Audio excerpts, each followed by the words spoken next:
بسم اللہ الرحمن الرحیم نحمدہ و نصلی علی رسول الکریم۔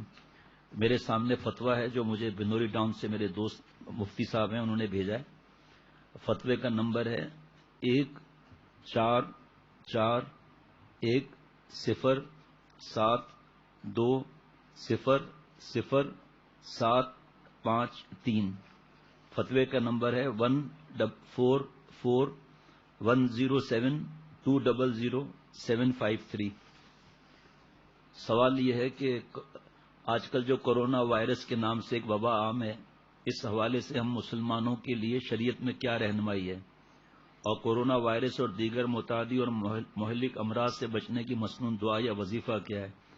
جواب دیا ہے بنوری ٹاؤن کے مفتی صاحبان نے کہ طاعون اور وباؤں کے پھیل جانے کی وجہ گناہوں کی کثرت اور اللہ کے احکام کی نافرمانی ہے، جس کی وجہ سے اللہ کا عذاب نازل ہوتا ہے۔ قرآن کریم میں سورہ بقرہ آیت نمبر 59 پر ہے کہ ہم نے نازل کی ان ظالموں پر ایک آفت سماوی، وہ آفت سماوی طاعون تھا، اس وجہ سے کہ وہ نافرمانی کرتے تھے۔ تفسیر بیان القرآن۔ حدیث مبارک میں ہے کہ حضرت عبداللہ بن عمر رضی اللہ تعالی عنہما فرماتے ہیں کہ رسول اللہ صلی اللہ تعالی علیہ وسلم ہماری طرف متوجہ ہوئے اور فرمایا کہ اے جماعت مہاجرین، 5 چیزوں میں جب تم مبتلا ہو جاؤ، اور میں اللہ کی پناہ مانگتا ہوں اس سے کہ تم ان 5 چیزوں میں مبتلا ہو جاؤ۔ نمبر 1، پہلی یہ کہ جس قوم میں فحاشی اعلانیہ ہونے لگے تو اس میں طاعون اور ایسی بیماریاں پھیل جاتی ہیں جو ان سے پہلے لوگوں میں نہ تھیں۔ نمبر 2، اور جو قوم ناپ تول میں کمی کرتی ہے تو وہ قحط، مصائب اور حکمرانوں کے ظلم و ستم میں مبتلا کر دی جاتی ہے۔ نمبر 3، اور جب کوئی قوم اپنے اموال کی زکوٰۃ نہیں دیتی تو بارش روک دی جاتی ہے، اور اگر چوپائے نہ ہوں تو ان پر کبھی بھی بارش نہ برسے۔ نمبر 4، اور جو قوم اللہ اور اس کے رسول کے عہد کو توڑتی ہے تو اللہ تعالیٰ غیروں کو ان پر مسلط فرما دیتا ہے جو اس قوم سے عداوت رکھتے ہیں، پھر وہ ان کے اموال چھین لیتے ہیں۔ نمبر 5، اور جب مسلمان حکمران کتاب اللہ کے مطابق فیصلے نہیں کرتے بلکہ اللہ تعالیٰ کے نازل کردہ نظام میں مرضی کچھ احکام اختیار کرتے ہیں اور باقی چھوڑ دیتے ہیں تو اللہ تعالیٰ اس قوم کو خانہ جنگی اور باہمی اختلافات میں مبتلا کر دیتے ہیں۔ پہلا نمبر، بے حیائی کی وجہ سے ایسی بیماریاں آتی ہیں، یہ بھی سب کے سامنے ہے۔ ایسے موقع پر حضرت والا فرماتے تھے، شیخ العرب العجم عارف باللہ حضرت مولانا شاہ حکیم محمد اختر صاحب رحمۃ اللہ علیہ فرماتے تھے، میں حضرت کا نام اس لیے لے رہا ہوں تاکہ کوئی فتوے پر میں نہ سمجھے کہ اس میں لکھا ہوا ہے۔ فرماتے تھے کہ علوم نبوت خود دلیل نبوت ہے، اور فرماتے تھے 1400 برس پہلے اس میں سے کوئی ایک بھی حال تھا، لیکن دیکھیں ایک دوسرے پر جب قوم ناپ تول میں کمی کرتی ہے، سب کے سامنے ہے، تو حکمرانوں کے ظلم و ستم، ایسے آرڈر، ایسے انکم ٹیکس، سیس ٹیکس اور پتہ نہیں کیا کیا، اموال کی زکوٰۃ نہیں دیتی تو بارش روک دی جاتی ہے، وہ بھی سب کے سامنے ہے، اور یہ چوپائے نہ ہو تو ان پر کبھی بارش نہ برسے۔ تو اس کا مطلب جہاں بارش آتی ہے تو کسی کے ذہن میں آدھا سنا کہ بارش نہیں آتی، پھر کیوں آ رہی ہے؟ اب پتہ چل رہا ہے کہ وہ چوپائی کی وجہ سے آ رہی ہے۔ اور بھی جو اللہ کی نعمتیں ہیں جو اس کا تفصیل کا۔ نمبر 4، اللہ اور کے رسول صلی اللہ تعالی علیہ وسلم کے عہد کو توڑتی ہے تو اللہ تعالیٰ غیروں کو ان پر مسلط کر دیتا ہے۔ اس میں بھی کوئی سمجھانے کی ضرورت نہیں ہے، پورے عالم اسلام کے حالات سب کے سامنے ہیں۔ اور جب مسلمان حکمران کتاب اللہ کے مطابق فیصلے نہیں کرتے، خانہ جنگی اور باہمی اختلافات وہ بھی سامنے ہے۔ اور جیسے ہمارے بزرگوں نے فرمایا کہ ڈرانا کسی موقع پر نہیں ہے، تو الحمدللہ ڈرا نہیں رہا، لیکن جو حالات اور جو چیزیں بند ہو رہی ہیں، اور جو دکان، کل ایک ساتھی کے بھائی 1 گھنٹے سے اوپر تک گھومتے رہے، پنچر والا کوئی نہیں تھا، اسپیئر پارٹس کی دکان بند، اور پھر اسی طرح دوسری چیزیں۔ اور دوست 2 کل آئے تھے بڑے ڈاکٹر، بتایا کہ گورنمنٹ نے اپنا او پی ڈی بند کر دیا ہے اور ان کو بھی آرڈرز ایشو ہو رہے ہیں۔ تو ہمارے ہاسپٹل میں بات ہوئی تو ہم نے کہا ابھی تو ہمارے لیے تو آرڈرز نہیں آئے نا، تو انہوں نے بند کر دیا، ہم کیوں بند کریں؟ اس پر آپس میں باتیں چل رہی ہیں۔ کل چیسٹ اسپیشلسٹ ڈاکٹر کے پاس پرسوں ایک مریض گیا تو اس نے چیک اپ کیا تو اس میں کورونا وائرس نکلا، اس کو بھگایا، خود بھی بھاگ گیا، کلینک 15 دن کے لیے بند۔ اور بھی کتنے ڈاکٹروں نے بند کر دی کلینک، اس کے لیے بھی جواب آگے آ رہا ہے۔ کتنا موت سے ڈر، مریض کہاں جائیں گے بیچارے، چھوٹے چھوٹے بچے یہ کہاں جائیں گے بیمار، ایمرجنسی میں رش کتنا ہوگا، ہر ایک کہے گا، او پی ڈی والا بھی کہے گا ایمرجنسی ہے، اس کو کون سمجھائے گا کہ ڈاکٹر چھوڑ چھوڑ کے بھاگ رہے ہیں کہ ہمیں لگ جائے گا، ہمیں یہ ہو جائے گا. اچھا جی، غور کرنے کا مقام ہے کہ اللہ کے رسول صلی اللہ علیہ وسلم نے جن اعمال کی نشاندہی کی، آج امت میں جب وہ گناہ عام ہونے لگے تو اللہ تعالیٰ کی طرف سے پکڑ کی مختلف صورتیں آنے لگی ہیں. لہذا یہ حضرت مفتی صاحبان فرما رہے ہیں، اس کا حل اللہ تعالیٰ کی رجوع کرنا، توبہ استغفار کرنا، اپنے گناہوں پر خوب ندامت کے ساتھ اللہ کے سامنے گڑ گڑانا ہے، حقوق اللہ اور حقوق العباد ادا کرنا، مدارس اور مساجد کو آباد کرنا اور صدقہ اور خیرات کی کثرت کرنا ہے. بحیثیت مسلمان ان وباؤں سے بچنے کے لیے ظاہری اسباب کے ساتھ ہمیں اس حقیقت کی سب کی طرف متوجہ ہونا چاہیے جائے کہ ہم عبادات میں مزید کوتاہی کرنے لگ جائیں. ایسے حالات میں مساجد کو اور بھی زیادہ آباد کرنے کی ضرورت ہے. حضرت قاضی عبد الرحمان صاحب 764 ہجری کے تعاون کے مطالبے لکھتے ہیں، جب تعاون پھیل گیا اور لوگ کو ختم کرنے لگا تو لوگوں نے تہجد، روزے، صدقہ، توبہ استغفار کی کثرت شروع کر دی، اور ہم مردوں اور بچوں اور عورتوں نے گھروں کو چھوڑ دیا اور مسجدوں کو لازم پکڑ لیا. اس سے ہمیں فائدہ ہوا. حضرت سعید رحمۃ اللہ علیہ فرماتے ہیں کہ جب حضرت ابو عبیدہ رضی اللہ تعالی عنہ اردن میں تعاون میں مبتلا ہوئے تو جتنے مسلمان وہاں تھے ان کو بلا کر ان سے فرمایا، مفتی نعیم صاحب نے بھی اس بارے میں بتایا تھا تعاون کے بارے میں، تو ایک صحابی رضی اللہ تعالیٰ عنہ کی 30 اولاد صرف اس میں شہید ہوئے تھے. تو فرمایا کہ حضرت ابو عبیدہ رضی اللہ تعالیٰ نے فرمایا کہ میں تمہیں ایک وصیت کر رہا ہوں، اگر تم نے اسے مان لیا تو ہمیشہ خیر پر رہو گے. وہ یہ کہ نماز قائم کرو، ماہ رمضان کے روزے رکھو، زکوٰۃ ادا کرو، حج اور عمرہ کرو، آپس میں ایک دوسرے کو نیکی کی تاکید کرتے رہو اور اپنے امیروں کے ساتھ خیر خواہی کرو اور ان کو دھوکہ مت دو، اور دنیا تمہیں آخرت سے غافل نہ کرنے پائے، کیونکہ اگر انسان کی عمر 1000 سال بھی ہو جائے تو بھی اسے ایک نہ ایک دن اس ٹھکانے یعنی موت کی طرف آنا پڑے گا جس کو تم دیکھ رہے ہو. 1000 سال بھی عمر مل جائے تو اللہ تعالیٰ نے تمام بنی آدم کے لیے مرنا طے کر دیا ہے، لہذا وہ سب ضرور مریں گے، اور بنی آدم میں سب سے زیادہ سمجھدار وہ ہے جو اپنے رب کی سب سے زیادہ اطاعت کرے اور اپنے آخرت کے لیے سب سے زیادہ عمل کرے. نیز اب یہ خاص بات ہے اس وقت کے حساب سے، نیز ایسے وقت میں خوف اور ہراس اور دہشت پھیلانے سے گریز کرنا چاہیے، ایک دوسرے کو حوصلہ دینا چاہیے. میسج پر میسج، جہاں یہ ہو گیا وہ ہو گیا، میں خود گواہ ہوں، وہاں پر ایک ساتھ 15 آدمی گرفتار ہو گئے.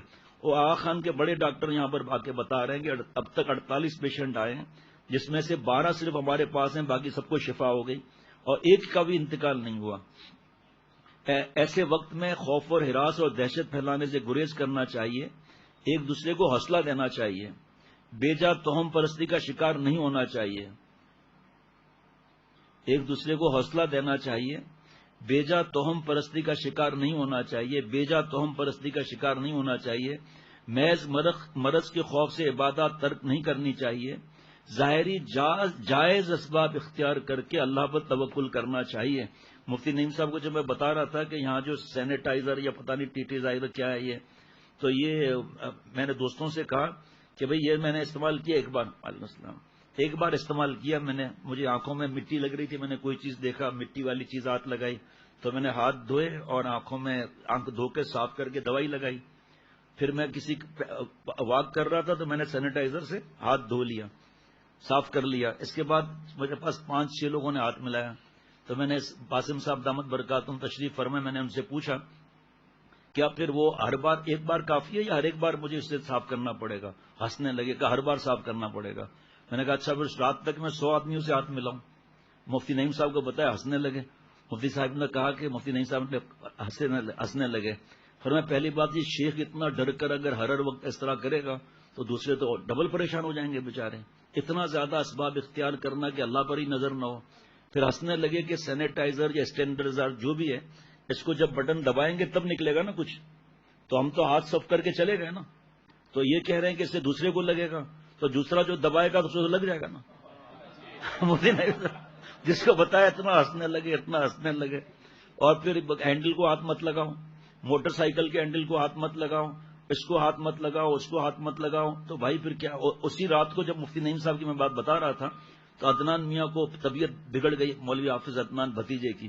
ڈاکٹر عمیر پہلے ہی سمجھا رہے تھے کہ یہ احتیاطیں ہیں، کارپیٹ ہٹا لیں، یہ ہٹا لیے، صحیح ہے، روز اس کو دھلوائیں، صحیح ہے، ماشاءاللہ ڈیٹول سے دھلوائیں، ہو رہا ہے الحمدللہ. جیسے ڈاکٹر صاحب نے کہا تو ہاتھ لگانے کے بارے میں انہوں نے بھی کہا، تو میں نے ہنس کے یہ بات بتائی، پھر بھائیوں کو یہ بات بتائی، سب ہنسنے لگے.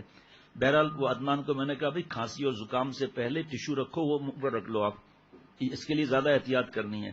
وہ کھانستے کھانستے گیا، اس نے الماری کھولی، ٹیشو لے کر کھانستے کھانستے آیا. پھر ڈاکٹر عمیر نے کہا فوراً ٹیسٹ کرا لیں. ٹیسٹ کے لیے بھاگا وہ. اس کے بعد میں گیا واش روم، میں نے ہاتھ دھویا، ہاتھ دھو کر اور میں صابن سے ہاتھ دھو کر کھانا کھانے کے بعد پھر ٹیشو سے، میری آنکھوں کی وجہ سے میں تولیہ استعمال نہیں کرتا، یہاں استعمال کیونکہ میرا اکیلے کا ہے، تو میں نے وہ ٹیشو الماری کھولی، ٹیشو لیا اور اس کے بعد جو ہے وہ ہاتھ صاف کر کے باہر نکلا. میں نے مفتی نعیم صاحب کی بات بتائی کہ مفتی نعیم صاحب نے فرمایا کہ اس سینیٹائزر میں جو ہاتھ رکھا اس سے پھیل رہا ہے نا، تو دوسرے نے ہاتھ رکھا، تو میں نے کہا ابھی دیکھیں، ابھی مثال سامنے ہے. میں نے واش روم کا دروازہ کھولا، وہ نلکا بھی کسی نے استعمال کیا ہے نا، تو پہلے میں وہ نلکا دھوؤں اس کے بعد ہی ہاتھ دھوؤں گا نا. اس کے بعد اس الماری کو مولوی عدنان نے ہاتھ لگایا تو اس کو بھی دھوؤں. پھر اس نے ٹیشو پیپر، ہلکا ہے وہ ڈبہ، بہت ہی ہلکا ہے، جو پلاسٹک والا نیا نکلا ہے، تو وہ گر جاتا ہے، تو اس کو اس نے پکڑ کے ٹیشو نکالا نا، میں نے بھی پکڑ کے ٹیشو نکالا نا. اب میں بابا کے کمرے سے جاؤں گا تو ہینڈل بھی استعمال کروں گا نا. اب ساتھ میں ایک آدمی ہر شیمپو لے کر کھڑا رہے اور سب کو ٹک ٹک کر کے دھو کر، اب وہ بھائی بھی سب ہنسنے لگے. پھر ندیم بھائی نے مفتی نعیم صاحب کی بات سن کر وہ اور ہنسنے لگے. میں نے کیوں کہ ہمارے دفتر میں تو فائلیں ہی فائلیں نا، ایک فائل کو تقریباً 20-25 دن تک کتنے لوگ ہاتھ دلاتے ہیں. اب اپنے ہاتھ صاف کریں یا فائل کو دھوئیں، اس میں جو پیپر سے اس کو بھی دھونا پڑے گا. پھر آج صبح مفتی نعیم صاحب کی بات میں نے کی، پھر وہ خود ہی ہنسنے لگا. مجھے ایک خیال ہے، ابھی بتا رہا ہوں، آپ لوگ بھی مجھے میرے ساتھ دیجیے گا، ذرا نوٹ لینا بند کر دیں، کیونکہ اس کو تو پتہ نہیں کتنے ہاتھ لگایا ہے. سب اپنے نوٹ یہاں جمع کراؤ. ابھی اتنا ڈر مفتی نعیم صاحب نے فرمایا کہ اسباب اختیار کریں، اس پر کے بعد اللہ پر نظر رکھیں. تو تینوں کل پڑھ لیں، کوئی منع نہیں ہے. سورہ فاتحہ پڑھ لیں. یہ جو حضرت کی کتاب چاہے معمولات یومیہ، اس میں آپ 3-4 دعائیں دیکھیں گے نا، آپ کہیں گے یہ تو دعا تو اس وقت کے لیے دعائی ہے. معمولات یومیہ دینا ذرا، میں بتا دیتا ہوں. اور درود شریف بھی لکھا ہے کہ اس درود شریف کو بھی کثرت سے کریں. ان اعمال کے اہتمام سے انشاءاللہ تعالی کرونا وائرس اور تمام وبائی، غور سے سننا اگلا جملہ، تمام وبائی روحانی یعنی گناہ اور جسمانی امراض سے حفاظت رہے گی. سب چیز اس کے اندر آ گئی.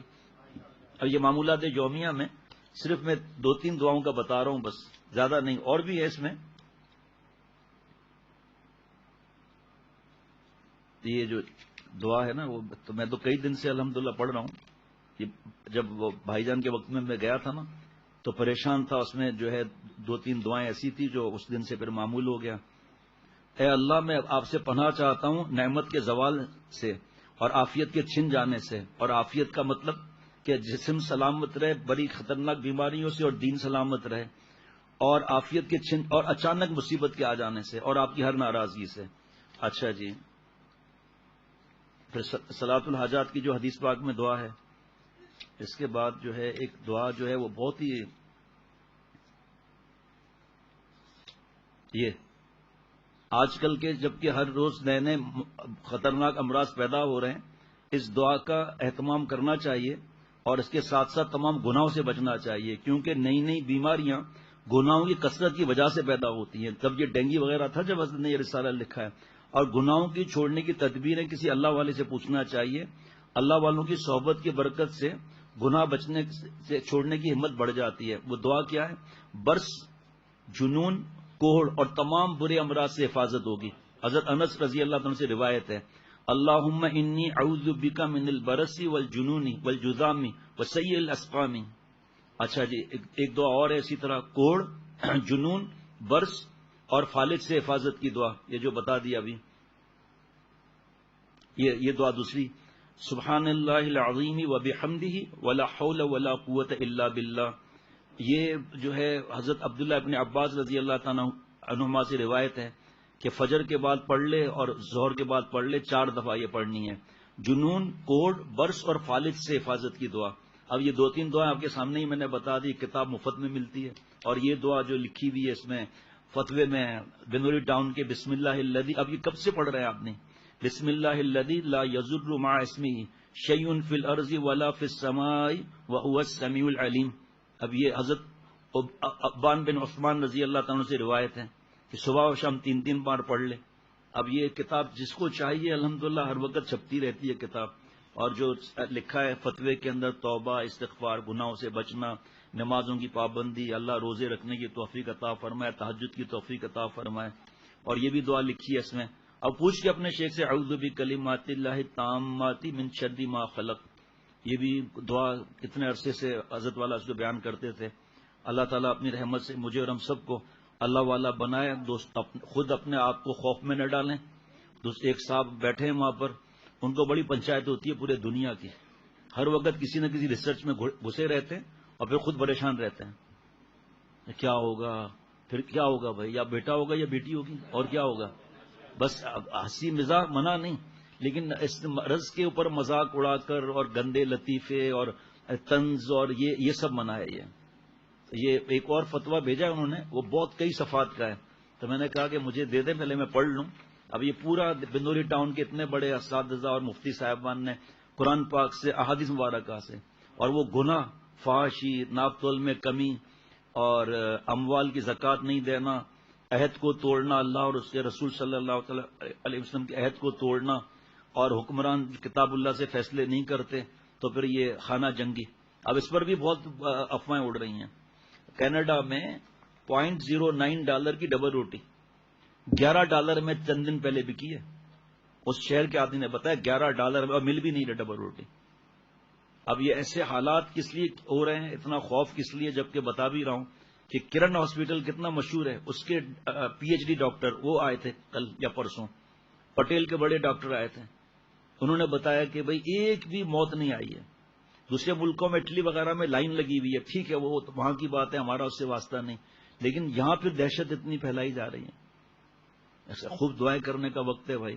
اب جب اس میں آٹو پارٹس کی دکان کو بند کرنے کے لیے کہا ہے، پنچر کا بند کر دیا. اس لیے خوب اللہ سے دعائیں کرنی. آپ سوچو، تصور کرو ذرا. لیکن جو مایوسی کی طرف جائے گا اس کو اللہ تعالیٰ کی طرف دھیان ہی نہیں ہوگا. اللہ تعالیٰ مجھے اور ہم سب کو اپنا بنائے، اور قرآن پاک، احادیث مبارکہ کی باتیں اللہ عمل کی توفیق عطا فرمائے. بڑوں نے جو نصیحت کی ہے اس پہ اللہ عمل کیا، توفیق عطا فرمائے. اور مجھ سمیت تمام مسلمانوں کو اللہ کورونا اور بڑی بڑی بیماریوں سے بچائے اللہ تعالیٰ.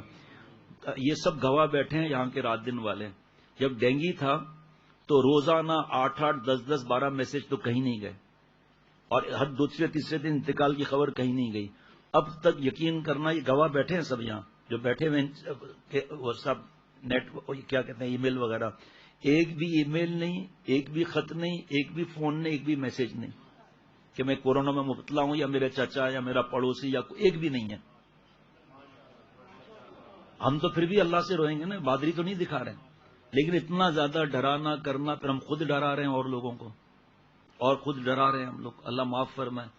اللہ تعالیٰ جو بیمار ہیں اس مرض میں، اللہ ان کو صحت کاملہ عاجلہ مستمرہ عطا فرمائے. اور اللہ اس خوف کا ذرہ اپنا خوف عطا فرما دے تو ہم خود ہی نیک بن جائیں گے. جب نیک بنیں گے اللہ کی رحمت آئے گی. آپ آ جائیں، پھر اذان ہونے والی ہے.